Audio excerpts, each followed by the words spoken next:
গত 12 জুন রাতে রংপুর সমন্বিত বালিকা শিশু পুনর্বাসন কেন্দ্র থেকে নিখোঁজ হন কিশোরী নিতু, স্মৃতি, কৃতি ও আশা। তাদের মধ্যে দুজন ফিরে এলো, এখনও নিখোঁজ নিতু ও আশা।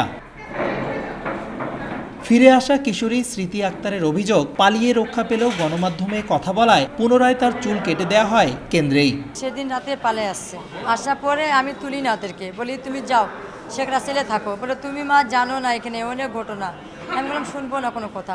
4টা মেয়ে আমাকে জোর করে ধরে কয় কি আপনি তো আমার মায়ের মতন, আমাকে বাঁচান। ঘুমাইছিলাম, আমার চুল কাটছে, কাটার পরে দ্বিতীয় দিন আমি অসুস্থ হয়ে গেছি, হাত পা উঠাইতে পারি না। ম্যাডামকে বলছি, ম্যাডাম আসি দেখছে। 25 জুন রংপুর মেট্রোপলিটন ম্যাজিস্ট্রেট আদালতের বিচারক স্মৃতির জবানবন্দি গ্রহণ করে মা মুক্তি বেগমের জিম্মায় দেন। কোর্ট অর্ডার দিয়েছে যে এই ভিকটিম আবেদন মতো তার মায়ের কাছে থাকবে, মার কাছে তাকে দিয়ে দেওয়া হয়েছে। তবে সমাজসেবা অধিদপ্তর নির্যাতনের সব অভিযোগ অস্বীকার করেছে, আর নিখোঁজ দুই কিশোরীকে খুঁজে বের করতে চেষ্টা চলছে বলে জানায় পুলিশ।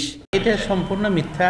ওই শিশুটাকে নির্যাতনের কোনো প্রশ্ন আসে। আমি 1 বছর হলে দায়িত্ব আছে, 1 বছরের মধ্যে সম্রাট নামে কোনো ডাক্তার পাঠানো হয়নি। ওখানে যদি কখনো চিকিৎসার প্রয়োজন হয় মহিলা স্টাফ দ্বারা আমি মেডিকেলে চিকিৎসা করাই, আমি অন্য কাউকে দ্বারা চিকিৎসা করাইনি। দুইজনকে আমরা উদ্ধার করে বিজ্ঞ আদালতে প্রেরণ করছি, আর বাকি 2 জন যারা আছে তাদেরকে আমরা অনুসন্ধান করতেছি, তাদেরকে উদ্ধারের চেষ্টা করছি।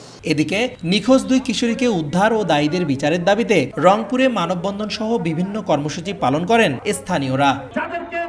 রেদওয়ান হিমেল, সময় সংবাদ, রংপুর।